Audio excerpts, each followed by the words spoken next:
So, Congressman, let's start there with your former father-in-law's story today about your daughter and the little blue bunny doll that she cannot sleep without. If it's true, that sounds like emotionally abusive behavior toward a toddler to refuse to give it to her when she can't sleep without it. Jake, I would agree that if that were true, that would be incredibly disturbing and that the senator would be right. However, he has taken 2 years to publicly acknowledge for me to resign from my seat. Why is that, Jake? If he truly believed, like I'm a father to a 2.5-year-old daughter, I believe that you're also a father to children. And I don't know if you're actually a father to a daughter. But what I can tell you is, well, Jake, then what I can tell you is that if my daughter came to me and she said, my ex-husband did X, Y, and Z, and then I waited because I was nervous that a political live stream was going to expose a deeply impersonal, embarrassing matter to the senator for him to take that action. Sadly, this has nothing to do with my daughter, Jake, and that's what this entire thing is about. This is nothing more than an individual who's being politically vindictive and talking about a blue bunny when I have text messages I can show you from our parent coordinator, who is a mandatory court reporter, who said that Mr. Moreno would be coming over my home, and then another individual came who I don't know. Well, first of all, Congressman, you're faulting him for both not saying anything for 2 years and for saying something in the last 2 days. Well, that's because, Jake, it's possible that he didn't say anything because his daughter didn't want him to say anything because he didn't want this to become any more of a spectacle than it's become. You could say that, but also dealing with this in a private family matter, then why couldn't have we had a conversation a year ago? If Mr. Moreno felt this was the case, why do we now have to be here on national TV exposing all of our personal family drama? Why didn't he come to me and say, Max, I don't believe privately that you should be in the United States Congress and that you need to look for a pathway out, and I do believe my daughter. I don't know, but it's not really the issue, though, right? The issue is, the one I asked you about is, did you hold this doll hostage? Because that is emotionally abusive behavior. Mr. Tapper, no. And just to further more than that, there have been 2 investigations that have already been looked into me, and I would like to just have a little bit of moment to explain. The first investigation that was looked into me was that my ex-wife, Emily Moreno, filed a report of child abuse against me. That first incident, 2 individuals were held liable for abusing my daughter at a daycare, which I have a private settlement agreement from. I was found not guilty. They looked at my fingerprints. They made me take off my shirt. They made me look at my body to make sure that I didn't abuse my daughter. And that was number 1, Mr. Tapper. Number 2, when I was reported for child abuse for my daughter for a broken collarbone, my daughter was in my ex-wife's care 9 out of the last 11 days, and she took her to the emergency room, which is a contempt violation from our shared parenting plan. Furthermore than that, Mr. Tapper, is this. These matters have already been looked into. Ms. Moreno has already gone to the police. The police are not investigating it. Ask yourself, why aren't they investigating these things? You see yourself, I am not getting any special treatment. I have never done these things. These things have already been investigated. Yeah. I have no police reports looked into me, and we actually have evidence, unlike the other side. And so, you know, it's an honor for me to have a platform like this to continue to fight and to continue to show the American people that I've already been looked into. Right. I'm happy to be looked into again. Is there anything that your ex-wife or your former father-in-law, Senator Moreno, say about you that is true? I mean, Senator Moreno said on Sunday that you have admitted privately that you need to get help. This is the unfortunate part about this.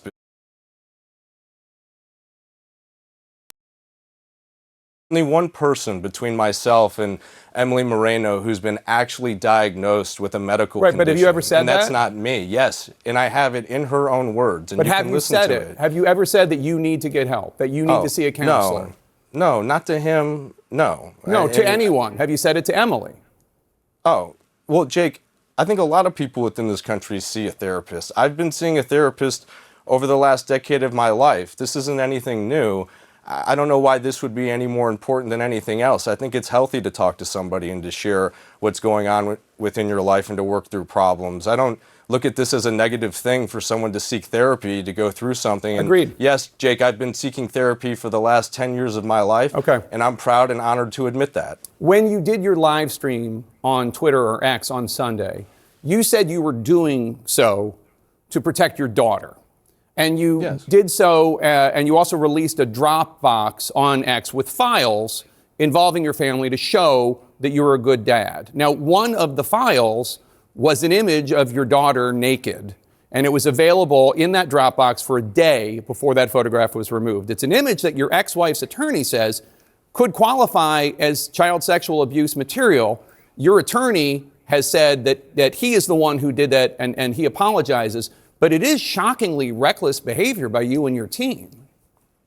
I wouldn't say that it's shockingly reckless. That photo that was put in there is actually a part of an investigation by the Child and Family Protective Services, and that is already public knowledge that people can go and they can look through court-reported mandates.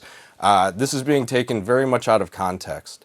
There was no genitalia of my daughter that was exposed, and this is once again a very salacious headline. It's not and Jake, publicly available. We called the court today. It's not publicly available. But and your attorney apologized. I'm not defending it. It's awful. I you don't just like defended it. You said it was taken out of context. Well, because it is taken out of context in terms of how the articles have been written about it. I didn't do this. My attorney took full responsibility. I believe that it's awful. There was never any intent to do that.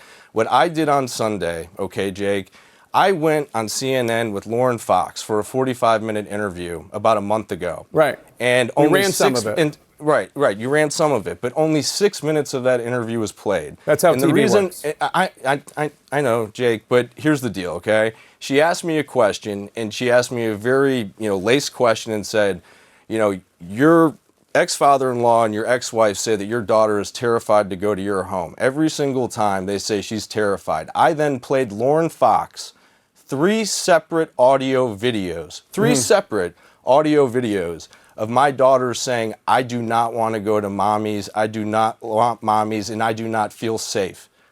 None of that made it out there. Why? Because it was recorded without her permission, is my understanding of it. No, it's a one-party consent in the state of Ohio. And this is what I've had to do in order to get my truth out. I mean, you could say this is what the media does. They take a 45-minute interview and they clip it to 6 minutes of what they want the American people to see. That's why I did the live stream to lay everything out, but and I'm not hiding. Congressman, I'm not talking about whether or not it was legal or illegal to record your ex-wife. I'm saying that the reason we didn't air it is because it was our understanding that the recording was done without her permission. That's something else. That's discretion. That's journalism. That's not a question of legality. Okay, but let's talk about it, because there is a police report from the suspected child abuse incident in February involving your daughter, and that report details that the child protection team says that your child had a right clavicle fracture and, quote, a bruise that accompanies the injury that appears to be in a handprint and appears to have been inflicted, unquote. Now, your ex-wife stated to police that your child told her in the days leading up to the discovery of the injury, quote, Daddy, kill you. And your ex-wife also said your child had said, Daddy angry and Daddy's house is scary. Now, according to your wife, your daughter articulated these statements to Children in Faith Services. So can you explain why your child may have said those things? Jake, I wish you could talk to my beautiful baby girl. She can't string together sentences like that. She's 2.5 years old. She doesn't have the ability to articulate any of what you just said. That is an entire fabrication of the truth. I have actual video, actual documentation. But didn't you just tell me that through two investigations. You just told me that she had said that she was scared to go to mommy's house. She is, and I have video of it. But now you're saying that she's not capable of saying, Daddy, kill you? I mean, it seems like she's either able to say one but not the other. Jake, that doesn't make sense. Jake, to be very direct, this is incredibly disturbing. I am not going to my child to say, Daddy, kill you. You have to look at the timing of everything that is taking place, right? What about due process? I have already been through these investigations, and I know that I've said that now 3 times, and we're kind of just blowing past this. But these are individuals who do their jobs to protect kids. And the main job of the court and the main job of Child Protective Family Services and the main job of our judge who has been appointed to our divorce case is to make sure that our daughter is safe. And every single one of those individuals has agreed with me. I have full shared parenting. I still have full medical parenting, half. I still have full half education. If any of these things were true, Jake, a judge would have taken our baby girl out of my hands. What you have is a very sadly politically motivated scenario to where, people want to see me go away. And all of this happened, and I'm not joking. Yeah. Take it for what you want. Look, this live stream, Yeah. the impetus for the resignation, okay, came because an individual thought something was going to be said on that live stream that I had no intention of saying, and I still do not have any intention But here's of the saying. thing. You're talking about a level of standard of proof that has to do with judges, and there is separately a different level when it comes to what kind of behavior is tolerated among public officials. Because there are now three women who have accused you of violent behavior. Politico published a report in 2021 that says when you were in high school, you, quote, pushed a girl out of the dorm of his room and she fell down some stairs after he became enraged when she resisted his attempts to touch her, according to three people who were there and many more who heard about the incident in the aftermath. Now, you deny that, but the woman in question told Mother Jones reporter Abby Vasulis just days ago that it happened and was, quote, one of the more traumatic nights of her life. Now, I would love for hold that on. individual to go on the record because that. Okay. Jake, I was hold on, Jake, because I'm not done with 13 the years- list of women I know. that have accused you of violence. Then there But is that's former White House 13 press years secretary. Okay, you were young. Then there's a former White House press secretary, Stephanie Grisham, who was your ex-girlfriend. She accused you of being abusive and having a violence. She wrote in her book, quote, I could do nothing right by him. I would wake up every morning shaking with anxiety about his mood that day. I had seen his temper before and it had scared me, unquote. She has recently filed a temporary restraining order against you in a defamation case. And now there are these claims from your ex-wife, Emily Marino. And I guess the question is, are all three of these women who don't know each other, are all three of them lying? Yes, it's very easy, and I can tell you why. Every single time, and people have asked me, what are you going to do? Are you going to drop out of this race? Are you going to resign? Are you going to get out before the deadline? And my answer to you, Jake, is no. And I can tell you why.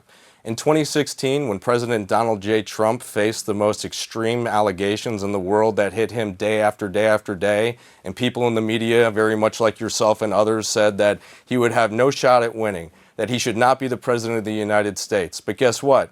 He stayed in and he was resilient. And what the American people can see is that they can see that somebody is fighting who is resilient, and that is a quality that the American people cherish. And so for no second am I going to sit here and continue to be debased by false and baseless allegations and be pushed out of a seat I have worked so hard to represent and done a terrific job for our community. My record in Congress on the Ways and Means and House Foreign Affairs and bringing back money for our district Right. and standing up for the Ukrainian people and also voting to protect Obamacare during this entire time. This is why no one's attacking me on my policy, Jake, because they can't. I've been a good legislator. All they're trying to do is create rumor mills without evidence. It's all hearsay. All hearsay. Do you realize it's not hearsay if it is firsthand testimony from women, and I just named three people that are providing firsthand testimony. That's not hearsay. But do you realize what it is in terms of how tall a order it is for voters and your colleagues and everybody watching right now to believe that three women who don't know each other made up accusations of you being violent, and you are telling the truth here, they are lying? That is a difficult thing for people to believe, right? No, not in this instance, because every single one of these things that you're brought up, unlike other candidates throughout the country, I've already had investigations into. The domestic abuse allegation that you're referring to against my ex-wife, Department of Child and Family Services already reviewed that, and they viewed that nothing happened. Bay Village Police Department, Ms. Moreno filed the police report. The prosecutor looked at it. They looked at it for a very long time. There was nothing there. My case is much different than everyone else that has been laid out before. Yes, I have tangible evidence, and I have also had investigations that have cleared me of every single thing you have mentioned, Except, to be clear. Let's talk about this, because in the custody lawsuit, there was a discovery phase. And Emily Marino's lawyers asked you a series of questions about past alleged incidents. And some of them you denied outright. No, that's not true. No, that's not true. And others you refused to answer at all. Your lawyers claimed they were not relevant. And the ones you didn't answer include the incident involving the stairs or your past alleged drug use. If you ever referred to the birth of your child as, quote, setting your playground on fire. If you were ever kicked out of college. You wouldn't. Well, You wouldn't answer them. I mean, because I can tell you that I never did any of those things. Why can't you? Because, well, Jake, if you're wondering, I'm happy to answer Well, those I should say I questions have to you. smoked marijuana. Right. I'm sorry, I take that back. I have smoked pot before it was legal. So Okay, I'm getting but- it all but- out on the table. Yeah, and that's great. So have I, and I don't think, previously when I was younger or even, a few years ago, there's anything wrong with cannabis uses. It's legal in 39 out of 50 states in the In the country. Mother Jones story, it said But when you were picked up for when the you drunk talk to- driving, you had ecstasy in your system. Look, once again, these are already investigations, and we're bringing up things from 15 to 20 years But why ago. wouldn't you answer I'm those being- questions in discovery? Why wouldn't you answer the questions about whether or not you would push that girl down the stairs? Well, because it never happened. Why would I give something credibility and answer for something that never happened? But you did that this for other. woman You is- did that for other But questions. this woman isn't even coming forward. I don't know who you're referencing. Unless these people actually put a name to these allegations and come forward, I don't know how the American people can continue to believe things like this. When's and the that last? is, and that when's- is also concerning. When's the last time you ever used illegal drugs? Illegal drugs? Yes, because you're being investigated right now by the House Ethics Committee. The last time, I would have to say, the last time I had illegal drugs would have been, I don't know, several years ago. I mean, I don't have a time frame on it, but I don't use illegal 20? drugs. No, Jake, this is what they're doing, okay? This whole, needles thing, this is testosterone replacement therapy. People are painting this as something that it's not. Secretary Hegseth, who is the Secretary of War just 3 weeks ago, allowed our entire military, who are males, to take testosterone replacement therapy. That's what I was doing. I Okay. have not been using any illegal drugs. This is nonsense, and this is much more of how Mr. Moreno and and my ex-wife are continuing to put this stuff out there. Well, I think it's when because I'm very there are, open. I think it's but because there are TRT is three legal. women that I think it's because there are three women that have alleged violence. I don't think any of this is actually about illegal drugs at all. I think it's because three women have alleged violent behavior by you, and two of them are fairly high profile on the record women. But Jake, once again, the one part that I am never going to back down from and that the American people need to continue to look at is number one, I have had 2 full investigations that lasted almost a year into these child abuse allegations and into these domestic abuse allegations, okay? And I But have. you say and you'll I have never been back cleared down that. from it, but you sued Stephanie Grisham for defamation, and then you backed down from that suit, right? No, that's not true. There was a settlement agreement. And so I would love to talk to you about that, but I can't. And so, but I didn't back down from that. And it was settled. And there's a reason for that. And that's all I can say regarding it. Let me ask you. But if you're asking, sorry. You spoke with the president yesterday. Did he tell you what he is telling aides privately, that he does not think you can win? Look, the conversation I had with him yesterday at 9 a.m., and I've gotten a million phone calls about this, and this is what's so troubling. Look, he called me and he said, Maxie, it's going to be a tough race.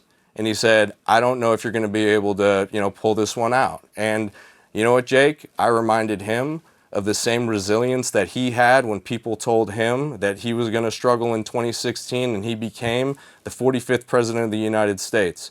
And I have the utmost confidence that my constituents back home know me.